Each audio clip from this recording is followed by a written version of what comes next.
Assalamualaikum warahmatullahi wabarakatuh. Perkenalkan, nama saya Wijaya Kusuma. Biasa disapa Om Jai. Saya akan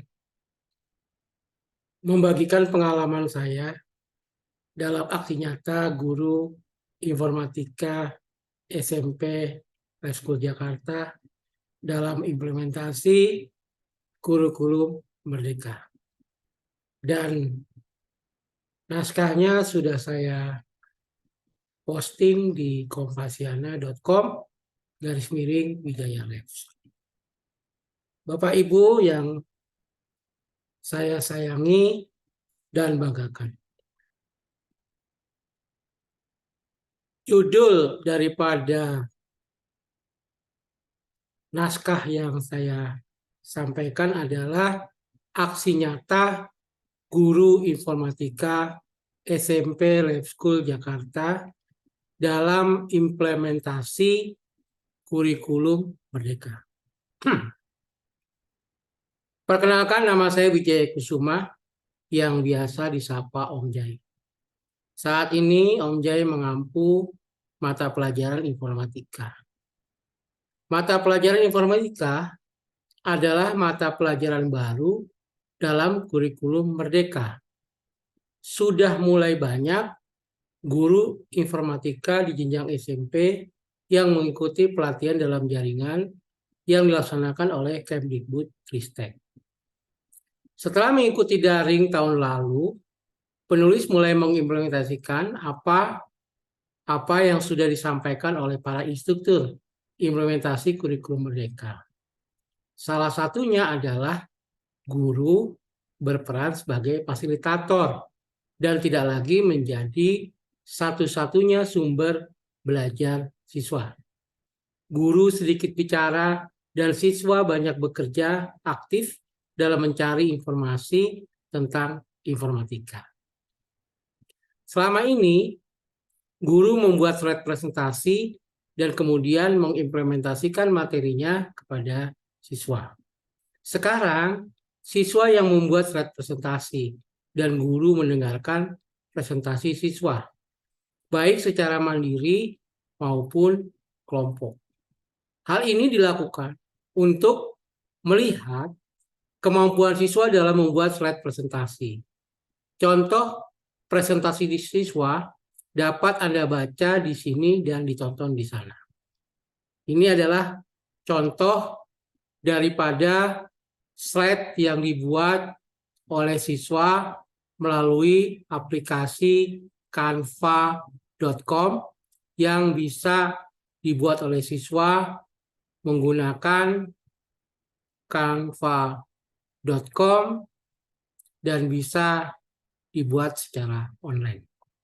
Ini contoh daripada slide presentasi buatan siswa. Jadi Bapak Ibu, dulu yang membuat slide presentasi adalah guru. Sekarang yang membuat slide presentasi adalah siswa.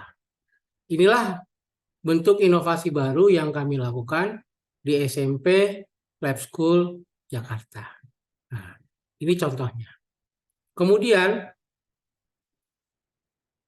contoh lainnya ada di slide berikut ini yang juga merupakan buatan siswa. Assalamualaikum warahmatullahi wabarakatuh. Aku Tania absen 18 dari 7C akan mempresentasikan bab 3 yaitu teknologi informasi dan komunikasi. Pengenalan antarmuka pengguna. GUI adalah bentuk antarmuka pengguna dengan menggunakan icon dan elemen grafis sebagai pengganti perintah berbasis teks yang diketikkan. GUI menjadi populer karena lebih intuitif, mudah digunakan, dan dipelajari daripada model interaksi Command Line Interface atau CLI yang memerlukan perintah yang harus diketik. Nah, ini contoh presentasi yang dibuat oleh siswa secara mandiri. Nah, Bapak Ibu yang budiman, Ini adalah gambar contoh presentasi yang dibuat siswa secara kelompok di kelas. Kebijakan Merdeka Belajar memberi kesempatan kepada guru dan tenaga pendidikan untuk lebih kreatif, melakukan inovasi dalam memberikan layanan pendidikan yang berkualitas dan bermakna bagi peserta didik atau siswa. Penulis sebagai guru informatika mengajak siswa untuk membuat slide presentasi yang baik dan benar, serta mempresentasikannya di depan kelas. Bila waktunya tidak cukup, maka penulis meminta siswa untuk mengupload rekaman presentasinya ke youtube.com. Ini adalah contoh presentasi siswa guru yang informatika dilakukan SMP di Lab School Jakarta.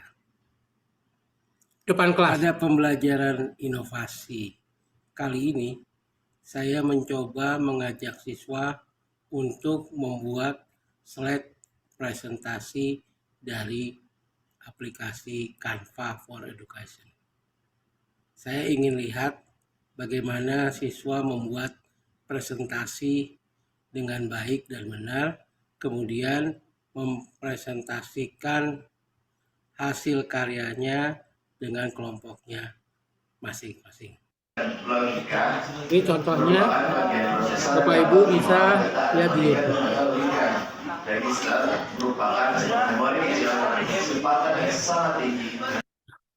Guru dan tenaga kependidikan memiliki posisi strategis dalam mencerdaskan kehidupan bangsa. Oleh karena itu, guru dan tenaga kependidikan memiliki peran sangat penting dalam meningkatkan kualitas sumber daya manusia atau SDM, sekaligus menjadi agen transformasi penguatan SDM Indonesia untuk mewujudkan profil pelajar Pancasila. Salah satunya adalah bergotong royong. Saat melaksanakan pembelajaran, guru dapat menyampaikan tujuan pembelajaran, pertanyaan pemantik, persepsi, dan kata kunci. GTK inovatif adalah GTK yang selalu melakukan upaya pembaruan strategi dan mencoba berbagai hal baru dengan menggunakan teknologi dalam menerapkan kurikulum merdeka sesuai dengan bidang tugas dan mata pelajaran yang diampunya. Selain itu, memudayakan refleksi dan evaluasi untuk melakukan transformasi secara berkelanjutan. Budaya refleksi dan evaluasi inilah yang penulis lakukan dalam melakukan inovasi pembelajaran informatika. Inilah aksi nyata guru informatika SMP Lab School Jakarta dalam implementasi kurikulum merdeka. Ciptakan pembelajaran berkualitas melalui kurikulum merdeka adalah tema dari program apresiasi GTK tahun 2023. Kemdikbudristek memberikan apresiasi kepada GTK atas praktik baik dalam mengimplementasikan kurikulum merdeka. Penulis mencoba membagikan pengalaman praktik baik ini yang sudah dilakukan di SMP Lab School Jakarta. Kegiatan apresiasi ini diharapkan dapat memperoleh praktik baik pembelajaran, kepemimpinan pembelajaran, pendampingan, dan pengimbasan yang mengimplementasikan kurikulum merdeka. Juga memilih dan menetapkan GTK inovatif, dedikatif, dan inspiratif dalam mengimplementasikan kurikulum merdeka tahun 2023. Penulis berharap menjadi salah satu guru yang terpilih tersebut. Penulis merasa tertantang dan membagikan praktik baik ini kepada kawan-kawan melalui aplikasi PMM yang dibuat oleh tim Kemdikbudristek. Oleh karena itu, dalam tulisan ini akan dijelaskan situasi terkait kondisi yang menjadi inspirasi guru. Nah, ini sudah saya upload juga ke YouTube. Bapak Ibu, mudah-mudahan nanti bisa disimak oleh teman-teman guru semuanya.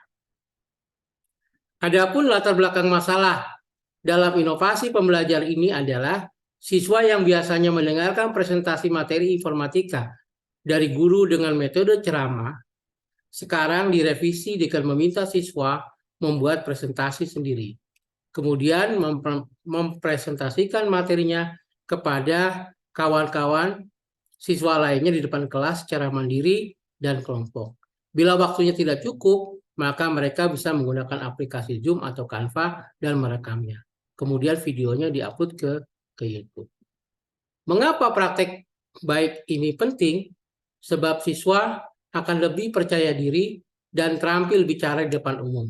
Selain itu, siswa akan semakin mahir membuat slide presentasinya sendiri dan lebih memahami materi informatika yang sudah dibacanya.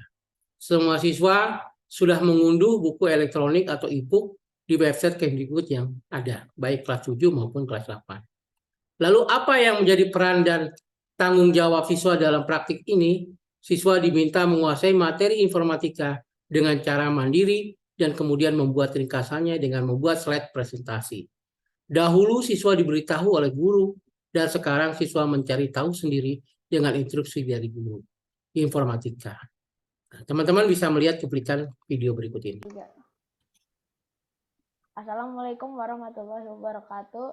Hari ini ini adalah contoh presentasi kelompok yang dibuat oleh siswa melalui aplikasi Zoom. Saya Kanaka Mauza Rizal Abay, absen 10 kelas 8A. Saya Muhammad Kenza Usadranto, absen 17 8A. Saya Muhammad Khairul Azam, absen 18. Nah, lalu tantangan terkait apa yang menjadi tantangan untuk mencapai tujuan praktik tersebut dan atau siapa saja yang terlibat. Semua siswa kelas 7 dan 8 SMP Level Jakarta terlibat aktif dalam kegiatan pembelajaran dan sesuai dengan tujuan pembelajaran yang ada di dalam buku informatika terbitan Kemdikbudristek. Guru bertugas sebagai fasilitator yang menugaskan siswa untuk bekerja secara mandiri dan kelompok presentasi. Contoh hasil presentasi kelompok dapat dilihat dari video di bawah ini. Ini adalah contoh tugas kelompok Assalamualaikum warahmatullahi wabarakatuh. Kami dari kelompok terserah akan mempresentasikan tugas informatika bab 4.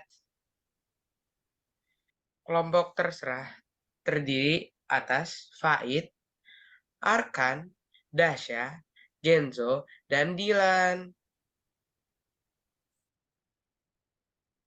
Jadi teman-teman, apa aksi sinopsis konten video terkait langkah-langkah yang dilakukan untuk menghadapi tantangan tersebut? Langkah-langkah yang dilakukan dalam inovasi pembelajaran informatika ini adalah sebagai berikut. Guru menugaskan siswa untuk membuat set presentasi dari setiap bab yang ada di dalam buku informatika. Kemudian semua siswa diwajibkan membaca buku informatika yang diterbitkan oleh Kemdikbudristek. Dan setelah siswa membaca, mereka diminta membuat rangkumannya. Setelah siswa merangkum, maka guru sebagai fasilitator meminta siswa untuk membuat slide presentasinya dengan aplikasi online yang bernama canva.com. Siswa yang sudah selesai membuat slide presentasi dengan Canva diminta untuk mengirimkan link presentasinya ke email wijayalab@gmail.com untuk kelas 8 dan ke email omjayalab@gmail.com untuk siswa kelas 7. Ada dua tugas yang diberikan oleh guru.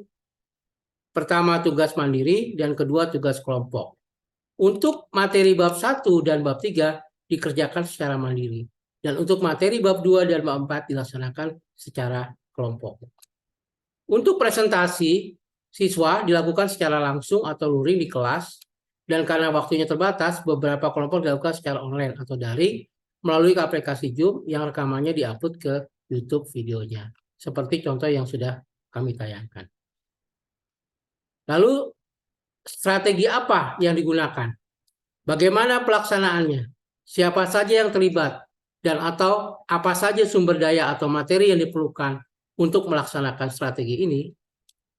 Strategi yang digunakan adalah strategi pembelajaran inquiry dan kooperatif. Sumber daya yang diperlukan adalah akses internet. Sedangkan materi yang diperlukan dalam inovasi ini adalah buku digital atau buku elektronik dari Kemdikbudristek yang dapat diunduh secara online di sana. Nah, ini bukunya ya bisa dilihat secara online baik yang kelas 7 maupun yang kelas 8 terbitan Kementerian Pendidikan dan Kebudayaan, Riset dan Teknologi. Penulis mengutip buku Ajar Strategi Pembelajaran karangan Akrim Nah, Bapak Ibu nanti bisa unduh di sana bukunya di Play Store, Strategi Pembelajaran. Strategi pembelajaran didefinisikan sebagai perencanaan yang mengandung rangkaian kegiatan yang terbentuk dalam sebuah tindakan atau rangkaian kegiatan yang terencana agar dapat meraih tujuan pendidikan tertentu. Bukunya dapat Anda baca di sana. Tadi ya, ini ya bukunya ini ya. Buku ajar strategi pembelajaran. Nah, dari definisi singkat di atas dapat disimpulkan bahwa strategi pembelajaran adalah serangkaian aktivitas yang terencana dalam penyampaian materi pembelajaran untuk mencapai tujuan pembelajaran yang telah ditetapkan. Strategi ini tidak hanya dijalankan oleh siswa saja, tapi juga oleh guru sebagai tenaga pengajar. Oleh karena itu, penulis juga membuat modul ajar informatika yang dibagikan di WA Group. Hal ini dilakukan agar tujuan pembelajarannya efektif dan efisien bisa tercapai. Selain itu, strategi pembelajaran juga tidak hanya sebatas rangkaian aktivitas yang terencana saja, tapi juga pengaturan materi yang akan disampaikan kepada siswa. Apa refleksi terkait hasil dan dampak? Bagaimana dampak dari ASI, dari langkah-langkah yang dilakukan? Apakah hasilnya efektif atau tidak efektif? Serta mengapa, bagaimana respon orang lain terkait praktek yang dilakukan? Apa yang menjadi faktor keberhasilan atau ketidakberhasilan dari strategi yang dilakukan, dan atau pembelajaran apa dari keseluruhan proses tersebut. Nah, adapun dari tujuan dari menerapkan strategi pembelajaran dalam kegiatan belajar mengajar adalah sebagai berikut. 1. Untuk mencapai tujuan pembelajaran yang telah ditentukan. 2. Meningkatkan kemampuan berpikir tingkat tinggi siswa. 3. Mewujudkan kegiatan belajar mengajar yang efektif dan efisien. 4. Terciptanya kondisi pembelajaran di mana siswa merasa belajar merupakan suatu kebutuhan. 5. Memperoleh hasil belajar siswa yang tinggi. Mari kita lihat strategi pembelajaran inquiry dan kooperatif. Strategi ini sangat berbeda dengan strategi pembelajaran ekspositori. Dalam strategi pembelajaran inquiry, siswa memiliki peranan yang lebih aktif dalam kegiatan belajar mengajar. Hal ini sesuai dengan definisi strategi pembelajaran inquiry itu sendiri, yaitu strategi pembelajaran yang memberikan ruang pada siswa untuk menemukan sendiri inti dari materi pelajaran. Itu artinya siswa tidak hanya menerima penjelasan saja dari guru, tapi juga berupaya untuk menemukan inti dari materi pelajaran secara mandiri. Adapun tujuan dari strategi pembelajaran ini adalah mengembangkan kemampuan berpikir secara sistematis, logis, dan kritis, atau mengembangkan kemampuan intelektual sebagai bagian dari proses mental. Oleh karena itu, dalam strategi pembelajaran inquiry ini, siswa tidak hanya dituntut agar dapat menguasai materi pelajaran saja, tapi juga dapat menggunakan potensi yang dimilikinya secara maksimal. Adapun strategi pembelajaran kooperatif adalah strategi pembelajaran yang menempatkan siswa dalam kelompok-kelompok kecil yang terdiri dari 5-6 orang. Setiap kelompok akan mendapatkan tugas masing-masing dari guru untuk dikerjakan bersama-sama. Apabila ada anggota yang tidak mengerti dengan tugas yang diberikan oleh guru, maka anggota kelompok yang lain bertugas untuk menjelaskannya sebelum mengajukan pertanyaan atau bertanya kepada guru. Tujuan dari strategi pembelajaran kooperatif ini adalah menumbuhkan rasa tanggung jawab pada siswa, memberikan petualangan yang sama kepada setiap siswa untuk sukses dalam belajar dan mengembangkan keterampilan sosial siswa. Untuk macam-macam strategi pembelajaran dapat Anda baca secara lengkap di link yang ada di bawah ini. Teman-teman bisa buka di kuiper.com. Dampak dari langkah-langkah yang dilakukan oleh semua siswa mengerjakan tugasnya dengan baik dan tugas guru sebagai fasilitator berjalan dengan lancar. Hasilnya sangat bagus dan efektif. Hal ini berdasarkan hasil diskusi dengan teman sejawat. Ternyata dengan menggunakan strategi pembelajaran inquiry dan kooperatif, hasil belajar siswa meningkat. Siswa menjadi lebih percaya diri dan keterampilan atau kecakapan digital siswa semakin baik.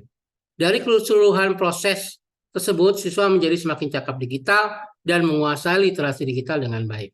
Demikianlah aksi nyata yang penulis lakukan dalam inovasi pembelajaran materi informatika dalam kurikulum Merdeka. Semoga bermanfaat buat pembaca.